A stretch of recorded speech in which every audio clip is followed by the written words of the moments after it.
Welcome to another episode of the Carolyn Glick Middle East News Hour. Guess what? I'm Carolyn Glick, your host.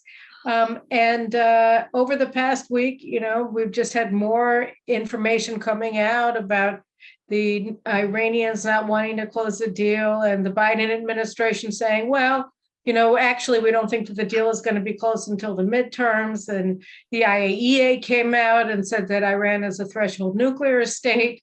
So to try to make sense of all of this, and maybe if we have time towards the end to talk a little bit about the U.S. Jewish community, where it was just reported last week that 8 American Jewish organizations are now involving themselves in the Israeli elections to help the Arabs. I could think of no one better to talk about and just get an overview of what's happening strategically and also in terms of the American Jewish community in Israel than my friend and frequent guest, Dr. David Wurmser.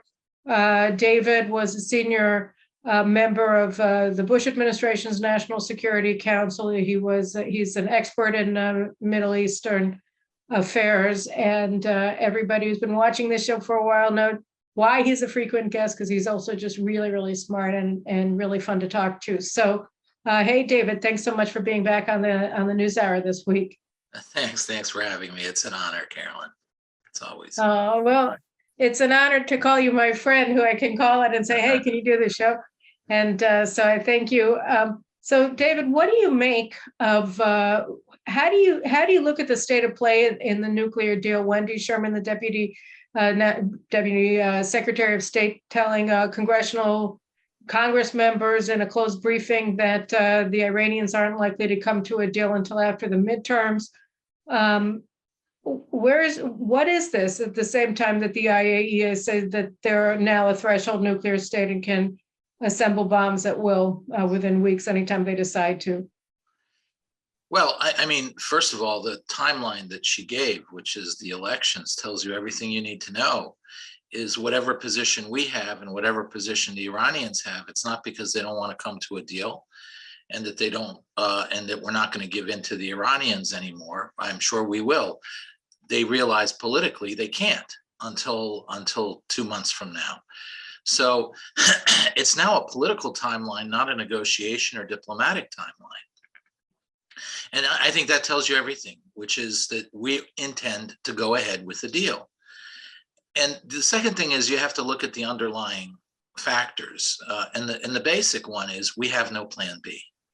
The United States basically has taken the line that Iran is crossing the nuclear threshold. It is about to go nuclear. It will go nuclear unless you have this deal. So you can choose. Then they're turning to Israel and saying, you can choose. You can have them go nuclear and everybody will just live with it. Or you can go for this deal and we will save the world. So that's essentially. I don't understand on 2 levels. Why does the administration care about the elections? I mean, the likelihood of them being able to get a better situation in Congress after the midterm elections is very low. So why wouldn't they want to just ram it through or whatever before the midterms, since they're dead set on it anyway, and they don't seem to care about anything other than advancing this agenda? And the other thing that I don't understand is, what is their argument to Israel? I mean, if Iran is already a threshold nuclear state, how on earth would this deal push that back? I mean, they have the ability to build a bomb. So why would this deal make any difference in Iran's being a threshold nuclear state? Well, I think in the world this administration lives in, the actual ability to restrain Iran isn't as important as the political gain from having done what Trump couldn't do or didn't do, and to reverse the Trump era policies. I think it so motivates this crowd. I don't think that they believe they can really stop Iran. So I think what the deal really amounts to is to acknowledge Iran as a threshold state that at will can very quickly become a nuclear power, but on their watch, at least, try to maintain the fiction that they're not a nuclear power. So they're willing to let them to go up to the line and develop an ability. And I think this is what the real elements of this deal that are most disturbing. It gives them the resources, obviously the money, but it also gives them the ability to go and install, test, and work through all the very advanced centrifuges that they've now amassed. And with that, they can go from maybe a couple months to go from 3% enrichment and no stockpile to a nuclear arsenal capable uranium stockpile to a couple weeks, because they can enrich at such high rates and so much amounts. But isn't Perhaps that even what also the the plutonium. but isn't that what the IAEA said that they have already? I mean, they said that they have Yes. it already. Well, I think the deal will somehow create a fiction. We don't know the terms of the deal for real, but the deal will somehow maintain the fiction that they've walked back from that. Namely, there will be a transfer of authority over the uranium. And I say transfer of authority because the previous deal, as bad as it was, at least it transferred the uranium out of the country. So the Iranians didn't have the ability just to put their hands on it. It's not clear to me, but I've heard some reports that the uranium in this case will be left in Iran, but under international supervision, perhaps Russian supervision. And the reason for that is the Iranians believe that's the only guarantee they have. If the United States walks out again, that they can basically just go nuclear immediately. So this deal essentially allows them to walk right up to the line, if they live within the framework of that deal, by the way. This is all assuming that the Iranians will be above board and they won't do anything that's not allowed beyond the deal, which is, of course, I think a delusional assumption. But nevertheless, if you assume that, which is what this administration is trying to push, they're not technically nuclear, and they're going to keep Iran from technically being a nuclear power. So that's the world they live in. And then essentially the threat is, well, Israel, look, if you don't want to live with this, you don't have to live with this, but then you just have to live with an overt Iranian nuclear arsenal, as well as the fact that we won't really support you anyway on the Palestinians or other issues. So Israel's really in a lose-lose situation right now, as long as it remains within the structure of how it conceives of this problem. So before we even go into the structure of how it sees itself, which I think is really key, but I just want to be very clear. The Americans are saying to Israel, essentially, I had Richard Goldberg on the show 2 weeks ago, and we went through, all of the known details of this agreement. So if you guys, by the way, haven't watched that show, you really should, because you get a lot of information there that I think is really important. But essentially, the deal leaves them, as he said, a long weekend away from being a threshold nuclear state, because they just open up the centrifuges and the uranium that they they are stockpiling that are going to be in storage in Iran through the period that this deal supposedly exists for. But in the meantime, they're going to get off this, right out of the starting block, they're going to have $275 billion, or at least $50 billion from the oil that they're going to be exporting very quickly, that's just been waiting. I think it's been frozen by the sanction, by interdiction, and it'll just be sold to market. So they're going to get an enormous amount of money very, very quickly, and then they'll get up to $1 trillion if if the deal goes through till 2030. And in exchange for that, they're giving away nothing, essentially. I mean, so Israel is being told that if you want to gain some sort of implausible deniability about Iran being a threshold nuclear state, that is, in order to put your head in the sand, you have to allow Iran to receive $275 billion. So I don't actually see what the offer is for Israel to accept here. What am I missing?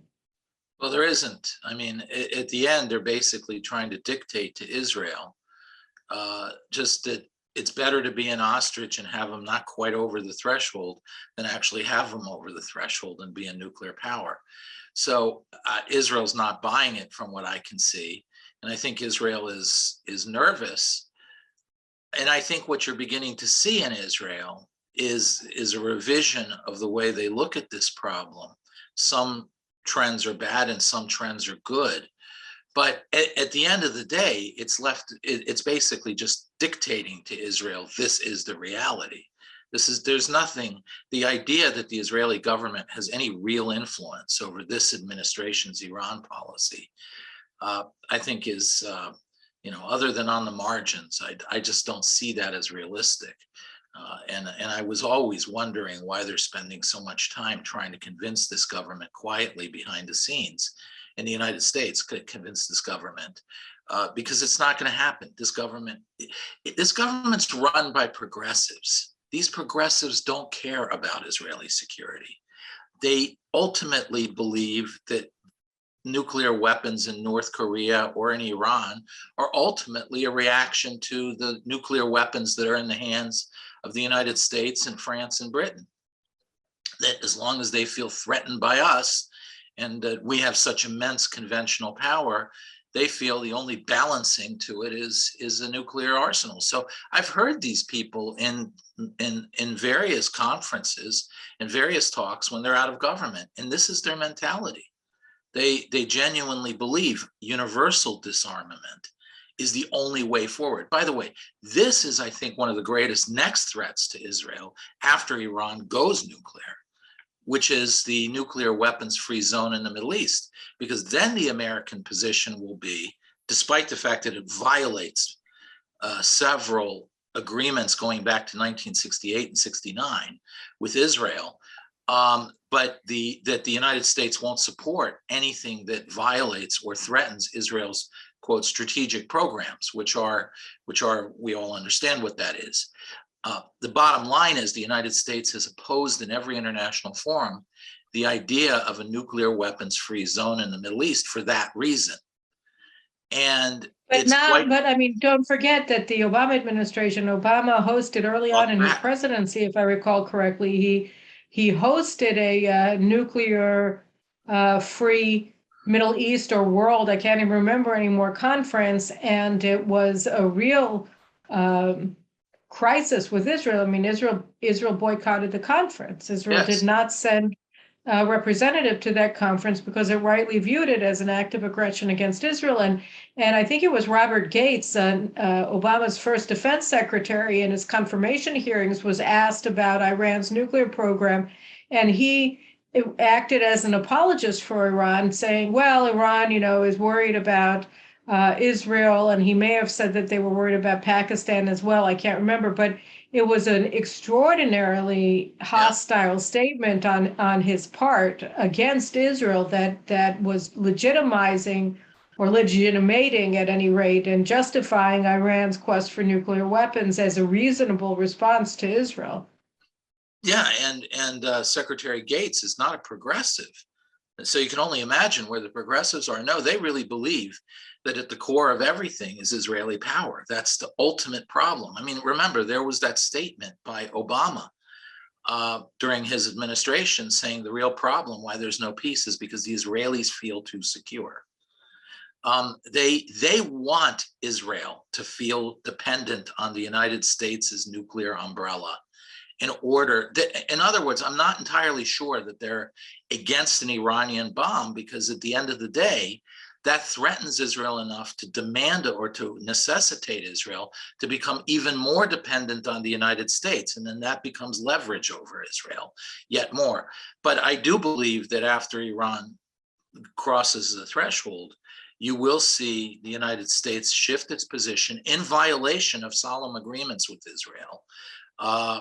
And pick up where Obama left off, President Obama left off, and push for a nuclear weapons-free zone. And we know where that goes, because at the sticking point will be the Iranians will very quickly say, oh, we'll do it. We'll agree. But the Israelis have to go first. And then the Israelis will say, well, we're not going to do that. And then everybody will say, well, just like with the peace process, no matter what happens, it's always Israel's fault. So I think that in this situation, Israel is headed for something very, very dangerous, where both Iran goes nuclear and Israel is the one under siege for its nuclear program as a result, and unless Israel fundamentally changes its path. Well, there's a question. All right. So if we're already on that fundamentally changing its path, the question really is, what does that even mean? And I think No. Nagel's concept, although I didn't have a chance to look deeply into his article, was that, we have to move from preventing Iran from becoming a nuclear power to deterring Iran from using their nuclear weapons. And, I don't really see, okay, we can get into an academic argument or discussion about what would mutually assured destruction look like when you're dealing with a regime that that believes that it wants to bring about Armageddon because it believes it's messianic, and its messianism leads it to seek an Armageddon. And its whole concept of power and the purpose of the revolution is to bring about the return of the 12th Imam, the Shiite Messiah, and attacking Israel with nuclear bombs is certainly a way that they think is going to happen. So we can have that kind of a discussion about what deterrence would look like. But, I'm not certain that deterrence or containment could possibly work. And B, I mean, containment is an interesting concept. We can talk about it. But when you say Israel has to fundamentally change its way of looking at things, are you talking about it in sort of a classic Cold War conceptual model of dealing with Iran, or are you looking at something else? I'm looking at something else. I mean, I don't think this Cold War model works. I think in the Israeli context, deterrence is basically an excuse for strategic passivity to cover failure. I don't see deterrence working even on the conventional level very well for Israel right now. They keep talking about showing the Palestinians in Gaza, which, in terms of threat to the state of Israel, are minuscule compared to a nuclear Iran. And yet Israel finds itself deterred from actually taking decisive action, and then covers it with this idea, oh, we showed them. And that buys you 2 years, 3 years, maybe 4 years. In the end, what it really only buys you is until there's another American administration that isn't sympathetic to Israel, and then the Palestinians again go to war, which means there's no real deterrence. There's only a strategic decision to go or not go to war. So I don't believe deterrence even works in that circumstance. And I think it's increasingly become an excuse for strategic passivity, not a strategy. The strategy, I would imagine, and by the way, there's so many areas in which this doesn't work. So Iran develops a nuclear weapon. It changes the fundamental concept of the region. Saudi Arabia, the UAE, the others will see Israel as weakened. They will, and that can affect the Abraham Accords and peace. It can change the entire climate of the region into a much greater and more radical structure. So even if the deterrence works on the nuclear to nuclear level, underneath there's a massive strategic deterioration that then instantly happens.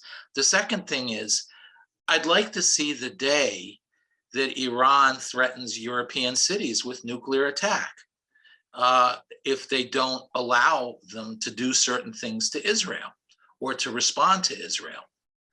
We already see how Europe essentially freaked out over Russian threats in Ukraine. When it became a nuclear threat, that's the one thing the Europeans are freaking out about, and lead them to often talk about immediate ceasefires and so forth. In the Israeli context, you can imagine the Iranians threatening London or threatening Paris or threatening Berlin or Rome, and basically saying, if you support Israel in any way, in a certain specific circumstance, or even more broadly, then we will put you under threat, or we will do something. And the Europeans will be so nervous about that their policies will shift to becoming even more anti-Israeli. So there are so many implications. Even if deterrence works, it still constitutes a strategic collapse of Israel's position. So that's not a solution. In my view, Israel has to live up to what it said it was going to do, which is it had a problem. It knew about this problem for 20 years, 25 years at least. It said it will never allow it to happen. So Israel has to now live up to its word, unless it was all one big bluff, in which case one really has to strategically wonder about the Israeli government if it was a strategic bluff. and I'm talking about the Israeli security establishment particularly, which is now, represented and manifest in the person of Gantz. So again, to me, the real action here has to be a determined Israeli signal to the regional allies or regional comrades, so to speak. I wouldn't call them allies, but they're definitely those who are working in coordination with Israel, the UAE and others, and to the United States, that they're done. They're done with the diplomatic route. They're done with strategic patience. There are serious consequences to what are about to happen. And then Israel has to act on those, whether it's a highly escalated and more overt campaign against the Iranian nuclear program. And by the way, I don't believe that there's one big strike that will solve this. It has to be a campaign and an ongoing. Number one, and number two, that Israel will undertake actions that will begin to rattle the very foundations of the Iranian government, and that they will work with regional powers to do so, but that's it. Israel has lost its strategic patience with the West. And that is the fear in Washington, and they've always banked on the fact that at the end of the day, they can dangle in front of Israel goodies, whether it's money and weapons and money to pay for it, and that will compensate for Israeli strategic passivity. And they found in that a perfect partner in the current defense minister, because that is what the defense establishment since 1970 has been anchored to. What you see now is in Israel, the tendency by some to go, whether it's Eisenkot's statement that, well, maybe Israel did a mistake allowing the United States to leave the JCPOA, the Iran deal, or you hear more voices talking about deterrence. What this is that the Israeli security establishment has reached a collapse of its strategic vision. And instead of which, and by the way, that's not its policy on Iran. It's the overall policy of Israel cannot exist but for the grace of America, that Israel cannot act but for the green light from Washington.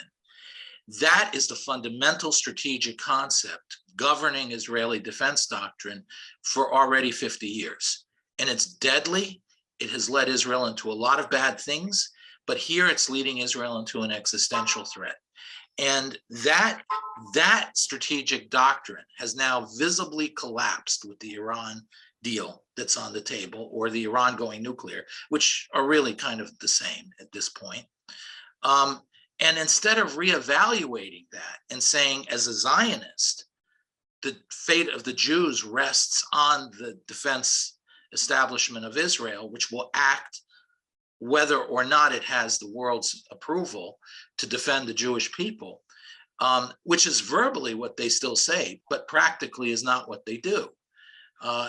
Israel has to return to its roots of the 50s and 60s and do what it needs to do to stop Iran, whether or not it freaks Washington out or not. And by the way, I think in the end, that will actually improve Israel's standing in the West. By the way, that's one last aspect of deterrence that's so deadly. The support for Israel in the United States is based on the imagination it tweaked, it provoked in the American psyche, which is that here's a plucky little nation against the odds who fights for its existence, doesn't ask for help from the United States, and on its own survived against all odds. It's precisely that little image of America itself that they project onto Israel that makes Israel so popular among Americans. And by the way, it's still popular.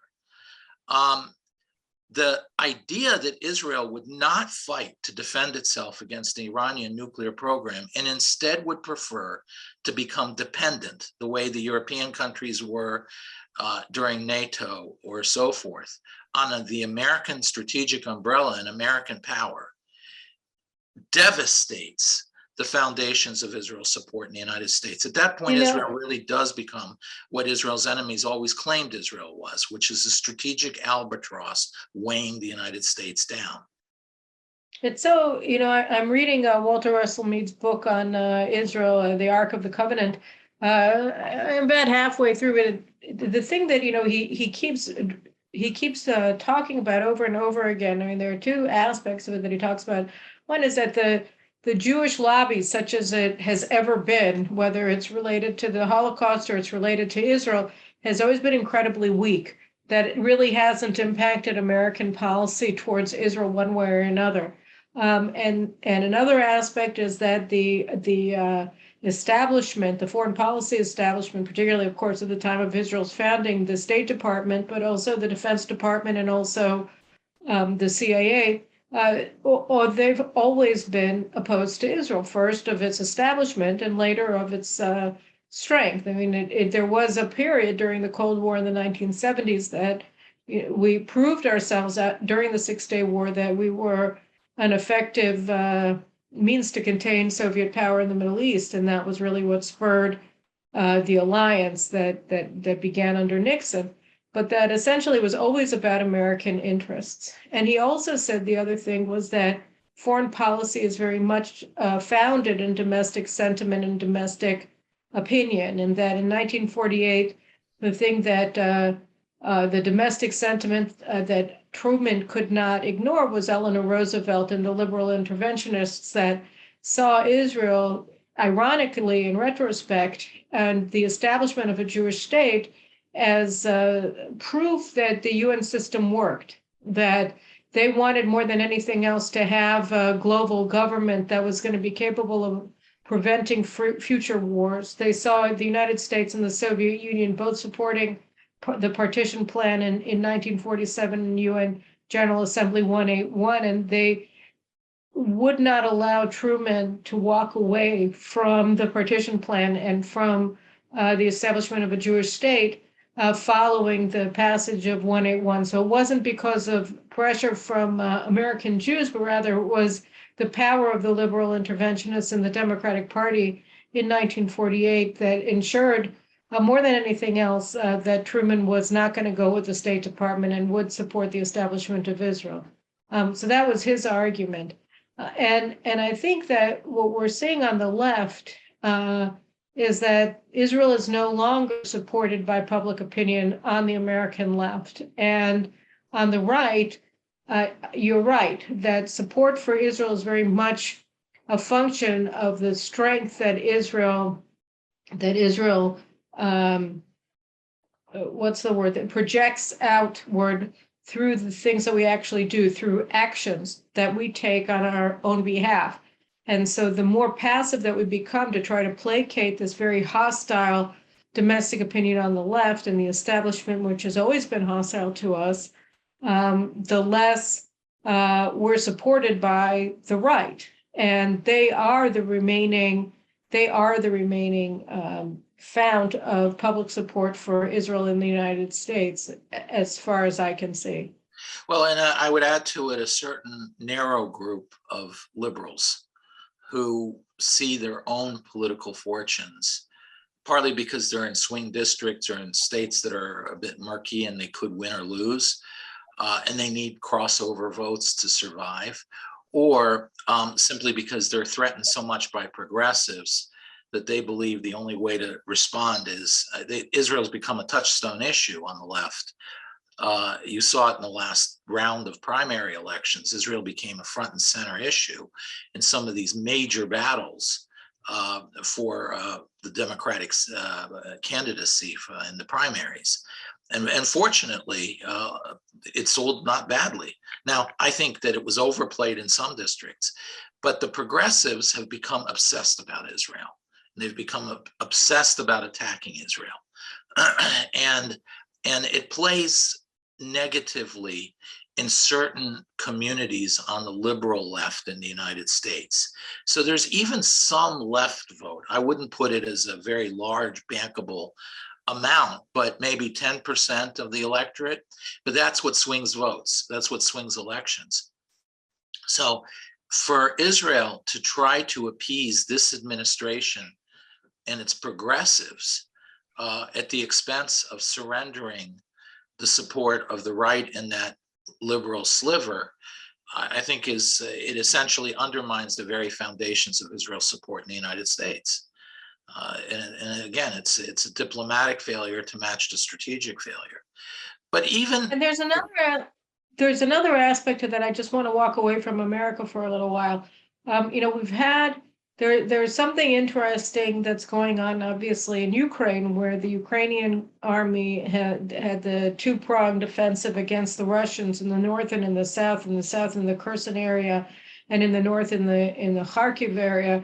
And they've made some pretty significant advances, and they've taken at least two towns where you have railroad lines, railroad heads that are the Russian supply lines, depots for Russian forces. So those are pretty significant achievements on the part of the Ukrainians over the past several days. And we've already seen that Russia took out an S-300 battery from Syria to bring it into the Ukrainian theater. And that enabled Israel to do certain things in Syria that we weren't able to do previously because they were protected by that S-300 battery. So on the other hand, as Russia becomes more needy of hardware, of ammunition, of artillery or whatever, no, not artillery, of drones and other weapon systems, they're strengthening their ties with Iran. And so it's, one of the things that I think it's very important for Israelis to keep in mind, and perhaps also for Americans, and particularly this administration, is that Israel, and again, Mead makes this argument very clearly, that Israel survived through our toughest times without any American support in the 1950s and the 1960s. And there were other powers that worked with Israel, and particularly the French, and to a lesser degree, the Germans.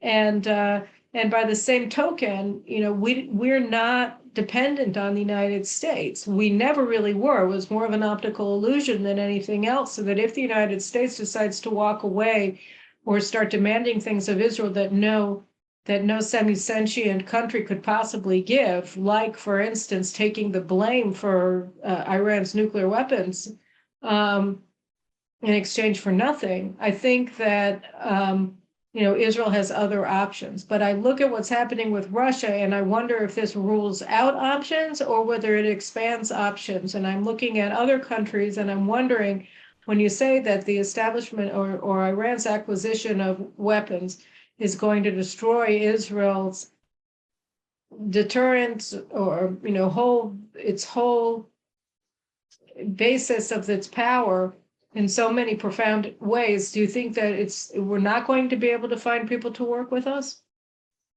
Oh, I think when Israel becomes determined and acts, it will find plenty of people that will work with Israel. Mm-hmm. If Israel whines and basically says this is terrible, but does nothing and asks the world to save them, they will find nobody to help them. I mean, right. You have to go back to the first 3 days of the war in Ukraine. How many people would have helped Ukraine if Zelensky had fled to Lvov and whined about, oh, the Russians have taken Kiev, oh, the Russians have taken this? Everybody would have said, oh, this is horrible, we love you. And they would have started raising the money for the memorials to Ukraine because they weren't going to lift a finger. It was the fact that he stood up and he did a Henry V. If anybody has not read Shakespeare's Henry V, I commend it to them. But it's that moment where leadership was displayed. And he said, I'm willing to die for this. This is important enough for me that I will go down with my country. And that made him, that made the Ukrainians fight, and that made the world, that tapped the world's imagination to support Ukraine. When you look back in those first week or two of war, nobody was willing to help Ukraine. He forced their hands by appealing directly to the people of Europe and the people of America, and embarrassed the governments of the West into starting to support him. But they weren't going to, but they had to, because there was this mass populist upheaval. So that's a lesson for Israel, that the elites of the West will let Israel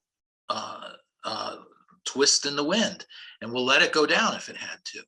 This was the lesson of the 50s and 60s too. You just had Channel 12 put on a very interesting little seminar. It's really a campaign ad, where they had 4 or 5 former chiefs of staff of the Israeli military interviewed down in Beersheba on the anniversary of basically to glorify Ben-Gurion. And they were all talking about how great Ben-Gurion was and how wonderful he was. And they were essentially trying to breathe in, to inhale some of the aura of Ben-Gurion to project a stateliness that then they tapped to name their party the Stately Party, I guess is the only way to call it. But anyway, Stateliness party, yeah, the point I'm getting at is, so take a look at Ben-Gurion for a second. Do any of those chiefs of staff have anything in common with the most fundamental thing? Right. And here I'm much more sympathetic to the revisionist set of ideas and so forth. And I still think Israel had a misformation in its sort of socialist origins. But that said, one cannot take away from Ben-Gurion the fundamental leadership he displayed. And that was, there were 2 or 3 central things. Number one was, Western diplomats came to him on the eve of the Declaration of Independence and said, listen, if you wait a couple more weeks, you will get more international support. So wait. It's in your interest to wait. Now, of course, Ben-Gurion understood it was now or never. That moment will pass, and there will always be an opportunity for the future that will never be realized.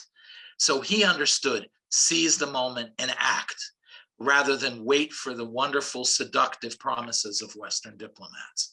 The second thing he did is, you have to put yourself back in the position of Israel in 48, which is not altogether dissimilar from the United States in 1776. You were taking on, at that point, Britain wasn't what it seems to be now. Britain was seen to be one of the 2 greatest powers on the face of the earth, an immense superpower in and of itself. And Israel was willing to take them on directly with Glick Pasha and the Arab Legion, who was fighting against Israel to extinguish Israel. This was a British commanded force.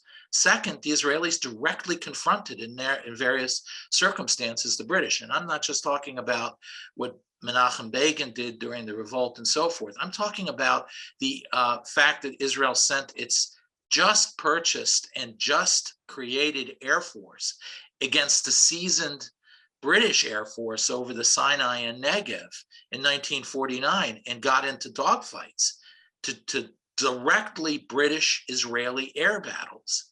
This took gumption. This took bravery, but it's what established the foundation of Israel's ethos. It made the point that after the Holocaust, I think that what Ben-Gurion did, if you're going to compare him to anybody, which is why it was ironic that all of these weak-kneed former chiefs of staff who all together, have very little to show for any of their tenures as chief of general staff except failure, that they all tried to ascribe to themselves Ben-Gurion's inheritance, that they are the heirs of Ben-Gurion, when really ironically, the heir, if you want to talk about it, of Ben-Gurion is Netanyahu, because what Ben-Gurion did was that he built a doctrine of Israeli strategic independence as a weak state, right, and of pivoting between different countries and of bobbing and weaving as a very weak state to try to get what Israel needed in order to survive. I mean, we did a lot of things with West Germany in terms of turning a blind eye to senior Nazis who were in the German administration because we needed their money, because we were broke, and for other reasons, we needed their weapons because we wanted to develop nuclear weapons and because we needed an arsenal for our army. So there was a lot of things that we were willing to turn a blind eye to because we couldn't do anything about it in order to get the things that we needed and to protect Israel. And so there was this constant back and forth with Ben-Gurion that you can look at a lot of the things that were done while he was prime minister and say, how could we ignore the presence of senior Nazis in the German government? And the answer was because we got stuff that we needed from that same Nazi-infused German government in the 1950s. And you can say that on a whole host of issues against a whole group of governments that Ben-Gurion had to handle. And Netanyahu came along 50 or 60 years later and he basically had the same concept. It was just that at that point, Israel was powerful. Israel was powerful economically, and Israel was powerful militarily. And then the question became, but we're very weak diplomatically. How do we become stronger diplomatically? Well, we bring our power to bear militarily and economically in order to raise our profile and develop support for ourselves diplomatically. And I think, that they are very similar, just one on a small scale and one on a much larger scale. But the chiefs of staff that gathered around his grave, the exact opposite of both of them. He's the antithesis of Ben-Gurion. And Netanyahu. I think that it's precisely that strength, though, by the way, that the United States feels is the obstacle to peace. I'm not the United States, right. The progressives. I think a lot of Americans see it the other way around. I don't think that this position of the State Department of progressives is the majority American view. In fact, I think it's a fairly limited view in terms of American public opinion. But nevertheless, I think Israel has to be very clear about this. There is, when you look at Rob Malley, when you look at these characters that are in charge of Iran policy, they believe the central problem in the Middle East is Israel. Israel's power, Israel's inability to concede because it feels so strong, and the fact that the region is always in danger of becoming nuclear because Israel's nuclear. So that's the animus that governs these guys, and that's something Israel has to cope with. By the way, the leadership issue was really dual in the 50s, and this is something that really I feel sorry for the previous Prime Minister Netanyahu about, is that in the 50s there were two great leaders governing Israel. One was, of course, the Prime Minister, Ben-Gurion, who, again, with many things I disagree with, but in terms of international leadership, he really was very good. But he also had Begin behind him. And what do I mean by that? Every time he wandered into negotiations with the Germans, as you mentioned, and so forth, or the Europeans, he had Begin sitting behind him, basically threatening political attack, to make life miserable politically for Ben-Gurion if he conceded to these Europeans. So Ben-Gurion could leverage that against the Europeans to drive a tough line. So it's as if you walk into the marketplace, to the shuk and to the marketplace with your friend. If you're sitting there and you're saying, I don't really want that nice piece of furniture, or not furniture, that vase, it's nice, maybe I'll buy it, but I'm not really head set on it.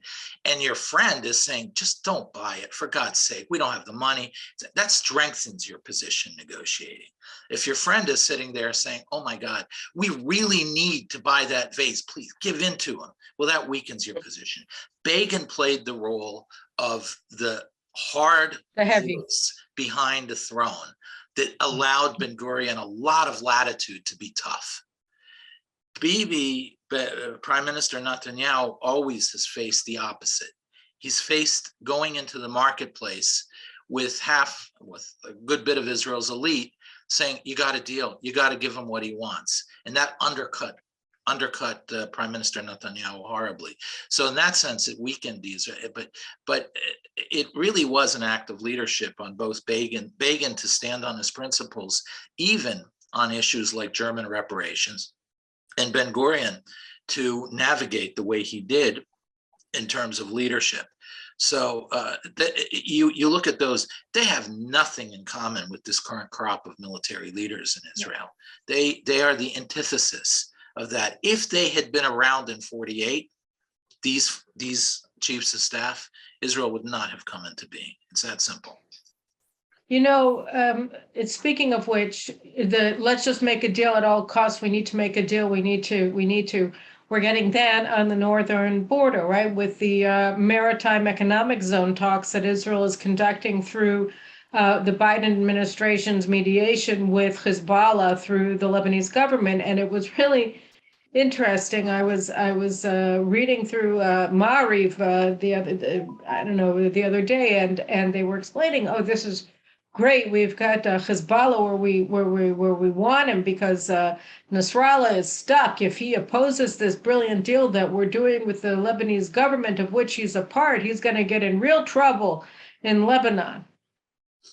And, I mean, you have to deny so many key aspects of reality in order to get to this brilliant analysis of the situation.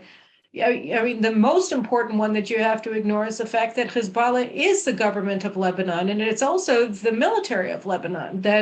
And yet you have, this was an article by an Israeli reporter named Ben who's basically, got his articles dictated to him by the Gantz crowd.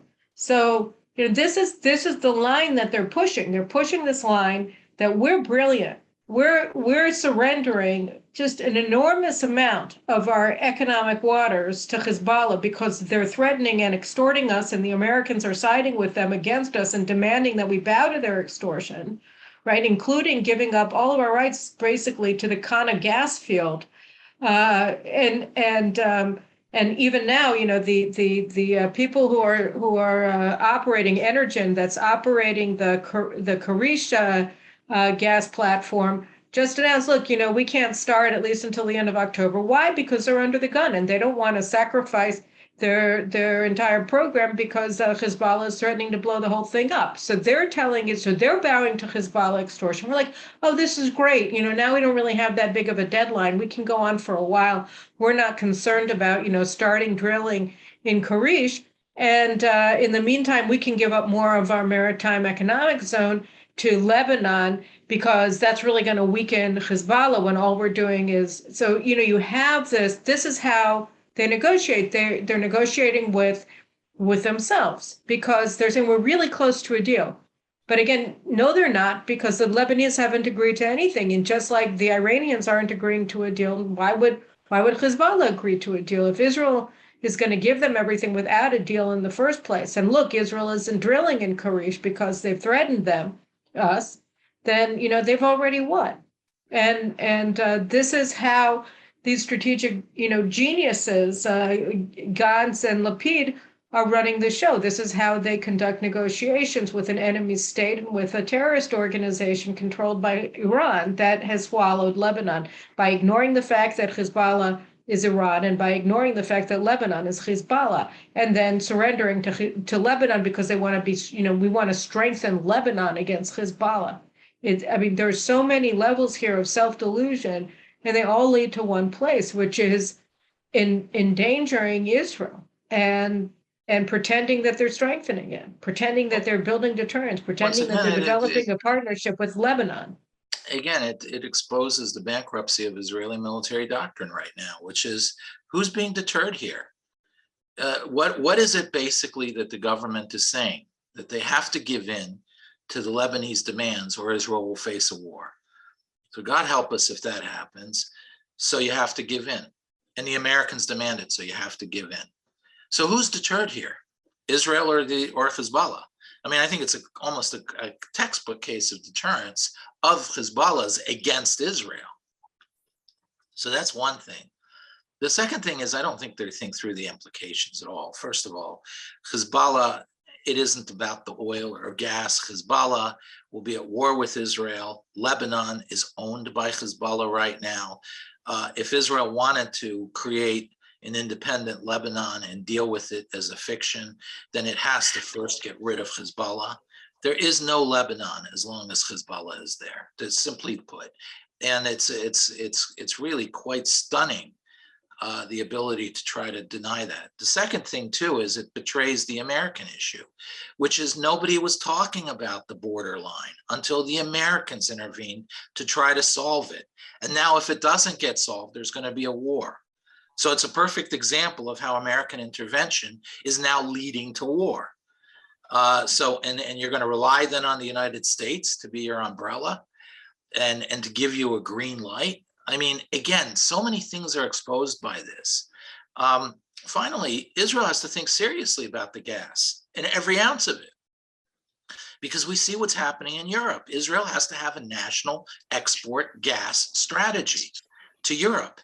It's probably one of the most important strategic things Israel can do right now. And it's living in la la land. Up until a year ago, this Israeli government didn't even do anything to encourage the gas. In fact, Karin al-Harar might be very good in some ways, but on the gas issue, she's been a complete disaster. And that's probably, Israel would be a year in advance in its position to get major supplies of gas to Europe, which would strategically shift Israel's position with the Europeans more than any diplomatic settlement of any sort anywhere would do. I mean, let's be realistic. Dealing with the Europeans, I've dealt with them directly as an American official going back 25 years. Carolyn, you've talked with them, you've dealt with them. European officials are mercantile. In the end, the gas from the oil from the Middle East governed their policy for the longest time, and it really made them anti-Israeli. Israel has a chance to break that in coordination, by the way, with 2 or 3 of the Arab states, whether it's the UAE or Saudi Arabia or Bahrain. I mean, they have the chance now to break that, and it's dropped completely. So you have to put this deal in that context. It makes everything murky now. It's invited the world to interfere on Israel's gas structure. And how can that be good for Israel? It was under the radar and nobody was interfering. Well, George Soros and the New Israel Fund did to try to stop it. But by and large, it was proceeding ahead without European, American diplomatic interference. So I don't understand why the Israeli government invited this and let this happen. And then I don't understand the concessions, because in the end, it makes one point very clear, which is the point Hezbollah will make and is making. Speaking as a Hezbollahi for a second, we sent drones to threaten Israel's gas structure. They so freaked out that they yielded and conceded to us huge parcels of that gas structure. That's how they will look at it. That is how the Middle East will look at it. That is how the Abraham Accords allies will look at it, which again projects Israeli weakness and despair, which is no foundation for an alliance. So the longer implications of this gas deal are horrific. Yeah, I couldn't agree more. David, I think we'll end our conversation with this. I'll probably have some more. Definitely, I'm going to have some final words to share with the audience. But I think we're going to have to leave the issue of American Jewish involvement or attempt to penetrate Israel's elections. And again, the story that came out this weekend was that you have 8 American Jewish progressive groups that are now putting money into getting the Arab vote out, which is not the first time that this happened. It happened in 2015 as well, but I think we can just leave the whole issue of the collapse of progressive Jewish American support for Israel for another day, and maybe devote an entire conversation to the future or lack thereof of the American Jewish community in absence of a support for Israel. But anyway, I want to thank you so much for joining me today on the program, and let's hope that the Israeli leadership will finally get some sense and realize that a 50-year-old doctrine that has never worked for us has now become an existential danger to the country. So thanks so much, David, for being on the show this week. Yeah, absolutely. Thank you. Thank you. I'm taping this show on September 11th, 2023. So that would make this the 22nd anniversary of the 9/11 attacks. And it's notable that I recorded the entire show with David just now, and we never mentioned 9/11. And it was only after he left that I realized, 9/11 is today. And the reason why it makes sense is because it's as if, it never happened, right? I mean, even after 9/11, in the immediate aftermath of 9/11, George Bush got up and said that the enemy is terrorism, when the enemy was radical Islam. It wasn't one group or another group. It was Islamic terrorists. It was jihadism. It was the Islamic holy war that had come to the United States.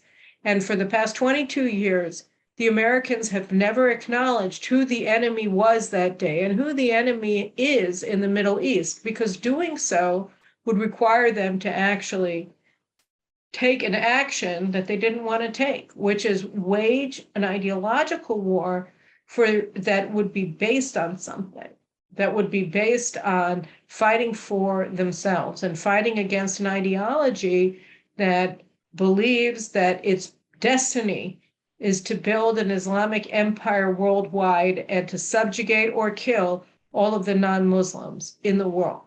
That is the goal of jihad, and it's written everywhere. It's written in every Islamic source, but the Americans decided that the best way to deal with it was by hiding their head in the sand and not looking at reality in the face. And now they have 2 strategic defeats and trillions of dollars wasted and thousands of US soldiers and officers killed in Iraq and in Afghanistan in pursuit of an agenda that had very little to do with the cause of the war or the identity of the enemy. And when we look at what's happening, and by the way, and not by the way, right, the fact is that the 9/11 attacks were ably assisted, if not designed, by the Islamic Republic of Iran. You had, I don't even remember how many, 11, I think, of the terrorists went through Iran. They traveled on planes with Hezbollah operatives before they came to the United States. After the United States defeated al-Qaeda in Afghanistan, the Shura Council of al-Qaeda decamped to Iran, including Saad bin Laden, who was Osama bin Laden's oldest son, who's now supposed to be taking over, according to some reports, after the United States belatedly killed Ayman Zawahiri as the head of al-Qaeda.